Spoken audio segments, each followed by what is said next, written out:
Welcome to this week's edition of The Passion of the Digital Artist.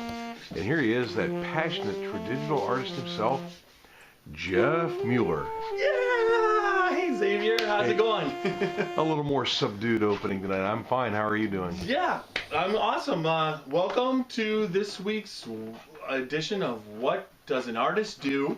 That's going to be the actual name, I think. I've been meaning to ask you that. What does an artist do? I've been trying to figure out what does an artist do all day? What does an artist do all week?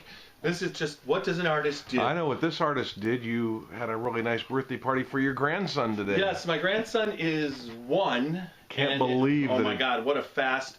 And it was just at this time last year. By the way, this here, everybody, is Xavier. Hello, folks. Partner, Happy Valentine's Day. And narrator, yes, Valentine's Day. My grandson was born on Valentine's Day, which really, for the first, my daughter was born, my one daughter, who's not the mom of my grandson, but my other daughter, she's 24 years old, and she was born February 13th. Her birthday is the day before Valentine's Day, but I can honestly say that my grandson Avery, being born on Valentine's Day, really stole Valentine's Day away. Everybody kind of got their Valentine's Day stuff. It being on Sunday with his birthday, it wasn't like it was Valentine's Day, it was his birthday. So a lot of times the Valentine's Day steals your birthday.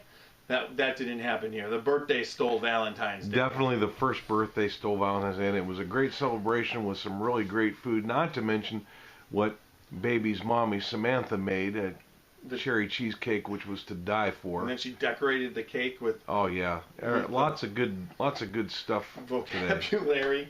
Something you know only if you have a child right now that's under 1 year old. There you go. But that brings me to the exciting aspect of what's been going on. Everybody knows so far, if you've been watching the blogs in the past, or if this is the first time, I am working on a 1-year light study of the North Canton Brentwood water tower. And today is day 290, so there's only 75 days left. These next 25 days, I will be preparing the Kickstarter. I got to start shooting my video. I've been working on the board, the art board of what I'm going to do in the video. A video for a Kickstarter program is very, very important, and there's many different ways you can do it. But for this, I'm pretty much understand what I want to do and what I want to come across. So I'll be working on that hard and heavy, and but I've been really pushing these last 100 days, and we're in the first 25 of them, and we were able to grow the group. I have a Facebook. It's called 52 Shades of Blue, a 1-year light study, and that's a page, a Facebook page. And we got 100 some people following that Facebook page, but there's a Facebook group, same thing, 52 Shades of Blue, a 1-year light study. Now it's a private group, so you have to ask to be in it, and or you have to be invited. So between these 25 days, I wanted in these 100 days for the group to go. It was at 233, and I really never pushed the group. I pretty much would put anybody who liked or commented on the pictures, but I didn't push the group to others too much, and we had about 233 people in it. So in these 100 days, I wanted to grow it to 1,000. As of today, 25 days into it, we have 1,034 people in the group, and the group is really becoming active with this increased amount of people. It went to 3 or 4 people consisting to about 10 to 12 to maybe even 15 people commenting and talking about the water tower and the beauty of nature and how this water tower blends and becomes part of the scenery that it surrounds it. How unintrusive this water tower is. I look at a lot of other different water towers, and there's a lot of people who are following the group who now look at water towers in a different way. There's a lot, and with these 1,000 people, I'm always amazed as I walk around town, and a lot of people are from, that know about this water tower, and how they mention it, even though they might never comment or like on it, they're seeing it daily. So everybody that's in this group and that looks at the Facebook page, they get this daily uh, update on what the water tower. And honestly, I really felt that the water tower, when I first started, and I had been looking and thinking about doing this forever, and when I finally did it, I did not realize how much beauty this thing, this object would be a part of, and that every day almost there's some sort of beautiful shot that comes out. And it's different. It's like we're on 290 days I've been doing this, and I still can catch a shot that I've never seen before because of the way the clouds are formed, the way the sun comes up, the angle of the sun, the different place. I mean, just on Saturday morning it was 4 degrees, and there was a rainbow ring, and it's caused by ice crystals in the upper atmosphere shining the sunlight on the angle of the sunrise to cause this rainbow ring. And it was there for about 12 minutes, and I was able to capture it. And it's just as rare, this ring, as northern lights are. So it'd be like me going every night and catching northern lights above the tower. Now I was thinking maybe I'd paint that, but I highly doubt here in Ohio that I'm going to catch northern lights above this tower. But I caught this rainbow ring, which I tried to all summer long try and catch a rainbow over the tower, and I was not able to do it.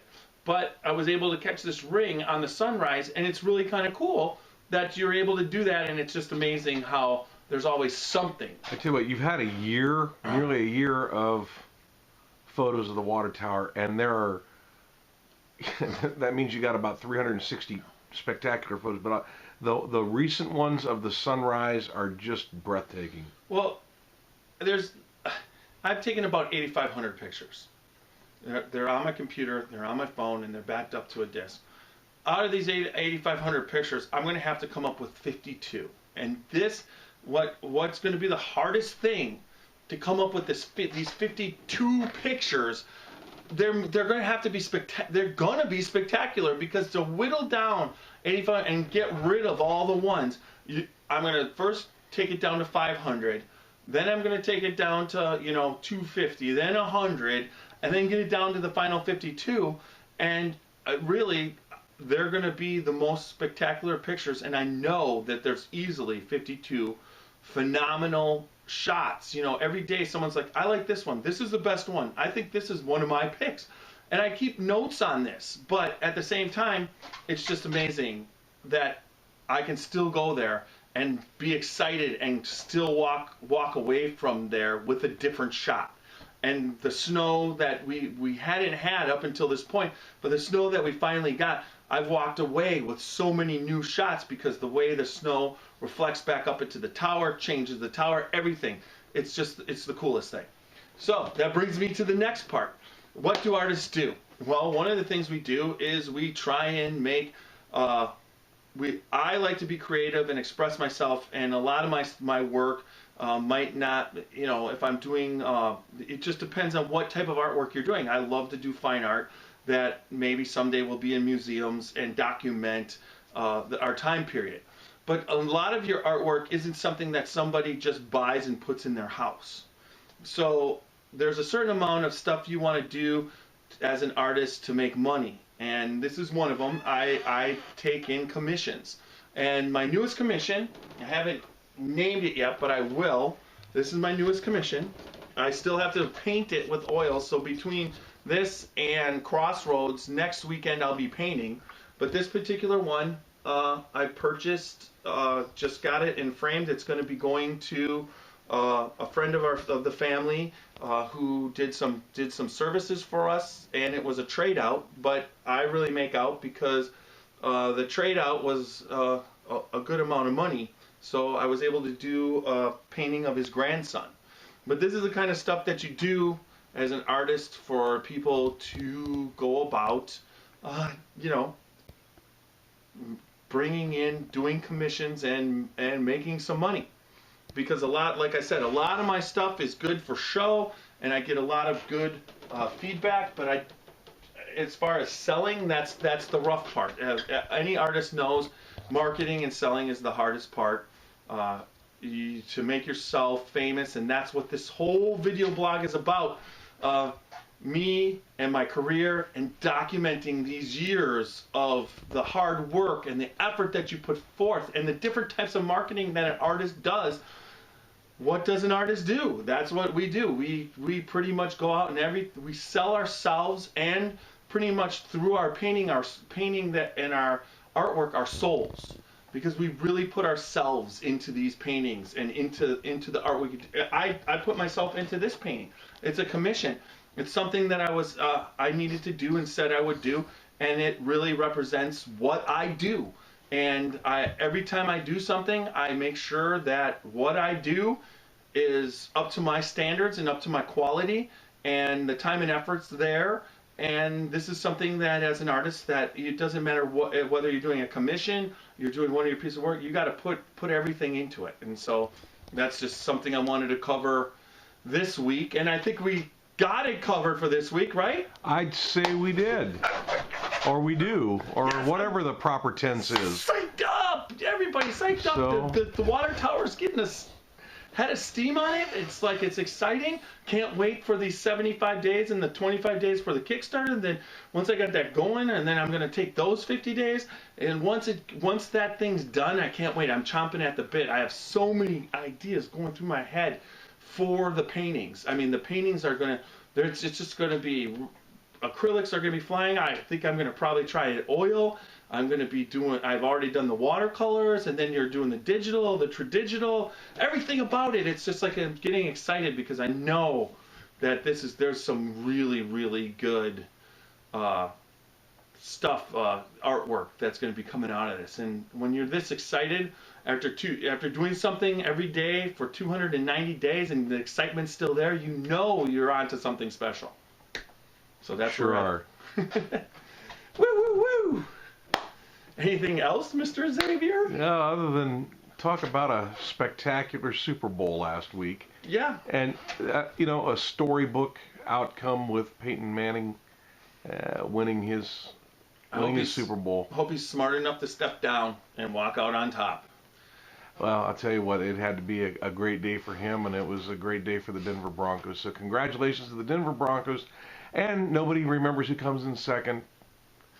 But congratulations to the Carolina Panthers. They had a great season. Yeah, well, it's like I didn't expect that out of Carolina. At first, I thought I was going to be rooting for Carolina, but my gut, as it happens, you go with your gut as the game started. It's like I was cheering for the Broncos too. I tried not to. There's certain aspects I have for the Broncos to lose. It would have been okay for the Broncos to lose for me, but it was like as I was watching that game. It was a great game to watch. It was one of the most entertaining Super Bowls in a long time. And well, it was good defensive. There was no doubt it was good defensive, and it was close till late in the fourth quarter. It was close. So it was. I think that's it. Yep, that's it. Have a good week, folks. All right. Bye-bye.